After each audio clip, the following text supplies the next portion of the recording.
Drink with me beer of the gods, brethren, it's donkey, so say we all.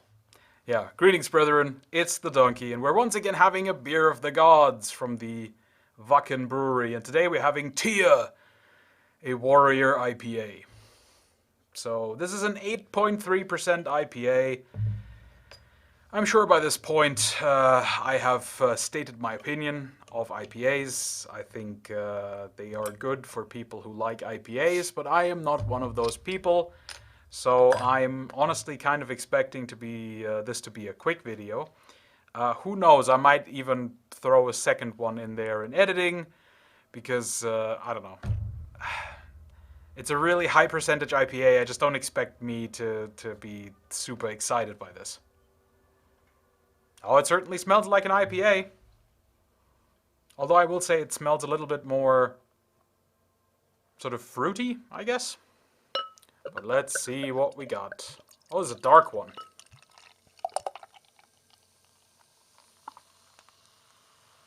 Can we even still call it a pale ale when it's this dark? I mean, fucking hell, this is a dark beer. Doesn't even have a shine. It's like barely see-through. It's almost cloudy. Well, we'll just dive right in, and I'll give you my honest opinion of this pale ale.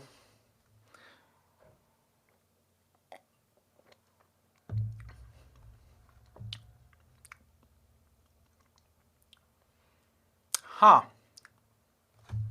You know, that's different than what I expected it to be. Interesting. The burps aren't very tasty. So this is I'm not sure what to say about this one. I don't like it very much. I will say that. But it is it's not awful. It's not exactly what I expected. There is definitely an IPA-ness to it, so it's kind of hoppy and has a strong hoppy bitterness. The fruitiness, interestingly, very subdued, very subdued. There's almost more of the, oh, look at that, there's no crap in the mash, so didn't have to go in the trash. But the real, this is almost, again, like one of those mixed drinks. I think I said this before with a crafty lager that almost tasted like you had a bit of lager and you topped it up with IPA. This kind of is like you have a smoky porter or a really smoky red ale. You know, something really bready and savory and just you know, a dark, flavorful beer. And then you just pour in a little bit of IPA. That's kind of what this tastes like. So there's a lot going on there.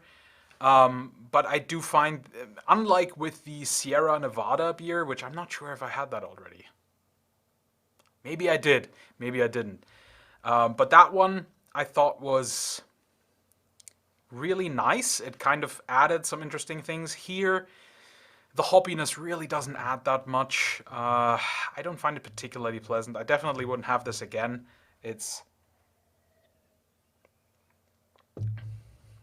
Yeah, I don't know. For me, it just doesn't really go together that well. I like the smoky flavors that are there, the sort of roasted maltiness that it has. I actually like that, and I think if it didn't have that overhopped nonsense going on, I would actually enjoy this beer a lot more. But I guess then it would be a lot very similar to the Yggdrasil beer, the red ale, which was fantastic, and you should definitely go up here because I'll be putting it in the cards so you can go check that out because yeah, that was so far the best one. Apart from the first one, which I'll also put up here, that was the Heimdall's Willkommen, the fake braggot that was mead and beer mixed together. But yeah, this one, I don't know, it's not really doing it for me. I don't know. There's something going on about it that just doesn't, I just don't think it goes together well. You know, that IPA flavor, it's so fruity and focusing so much on the bitterness that it does make it a bit more of a fresh tasting beer, a light tasting beer, you know, even though the bitterness is so crazy. I would describe that more summery, whereas this, the underlying stuff is really heavy, cold, seasoned beer. And then you have those strange IPA flavors in there, and it's not doing it for me. If you're an IPA fan, this might be something interesting for you because it does have some other stuff going on. There's, as I said, there's that interesting sort of smoky quality to it. And yeah, I think I'm going to wrap it up here, and I'll hang on a second one. This will be a double feature, Wacken Wednesday, for your enjoyment. Take care, guys. I'll see you right back in a bit. And we are back with Beer of the Gods on this double-header episode, and the second one we are going to have is Sleipnir, Schnelles Helles, which is sort of a funny little German rhyme, Helles being pale lager and Schnelles being fast, so it's a fast pale lager, which makes sense for the eight-legged horse of Odin. However, I've already seen that this is a cloudy beer, and unless this is a Zwickel and it doesn't say so on the bottle, then I'm going to be slightly upset because a pale lager does not have to be cloudy, and I have a video where I complain about this stupid trend. I'll put it there. It's the first in my line of complaining about beer trends video. I need to be careful not to... Okay, good. We're good. We're doing okay. Let's have that pour.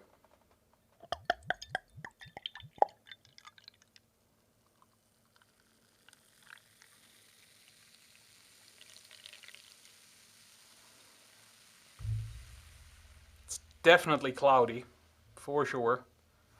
Not as pale as I would expect. Oh, I totally forgot to have a sniff. It smells really odd. Uh-oh. But I mean, honestly, maybe it's fine. I don't know. It does, at least, and this is the first thing I'll say about it, it doesn't smell crazy overhopped like the lager that they had previously, so maybe it's awesome. No foam, so maybe we are dealing with a Zwickel after all. Let's have a go.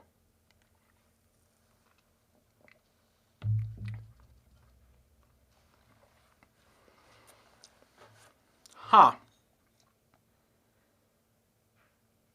4.8% by the way. Very interesting flavors. I do think that we are dealing with some variant of a Zwickel. I'm not too sure what to think of it.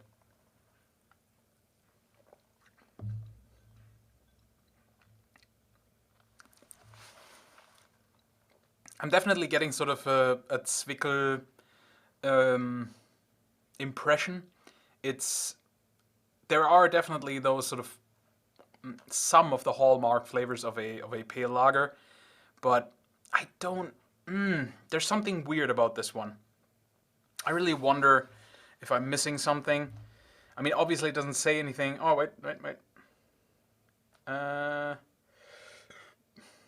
Nope. No, it doesn't say anything on the back about it. Yeah, very, very strange flavor, honestly.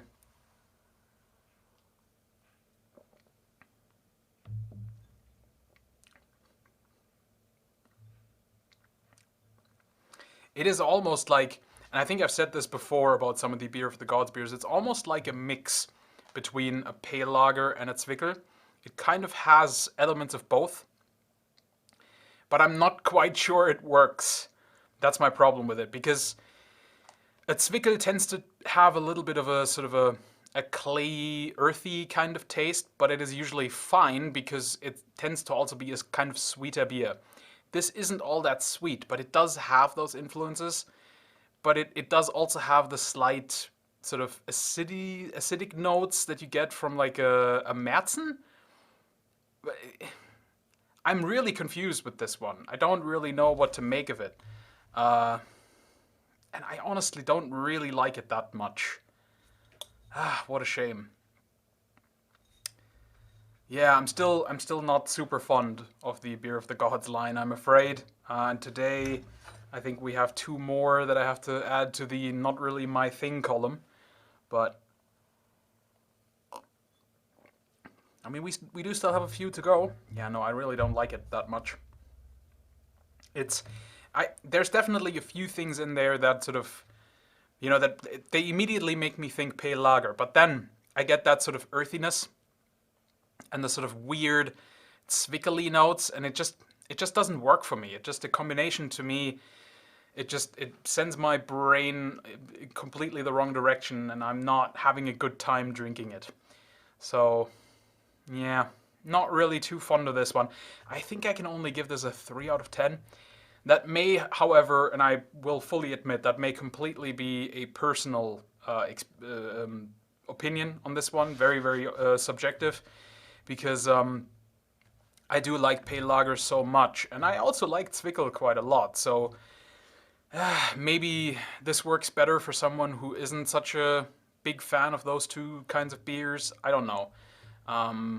Or maybe this works more for, more craft beer enthusiasty people. I also wonder if there's some crap in here. No, there's not, actually. I don't know. It's just not really for me. 3 out of 10. I definitely wouldn't get it again. It's just not my kind of thing, sadly. So we'll have to end this double header with a sad face, because none of these were really for me. Hopefully, we have a few more left in this line, so hopefully some of those will be enticing to the mouth. So thank you very much for watching. I hope you have a wonderful evening. And do please click that subscribe button, because apparently if I don't tell you, you're not gonna do it. So just come on, do it for me. And please do come back on another day for another beer. Take care, guys.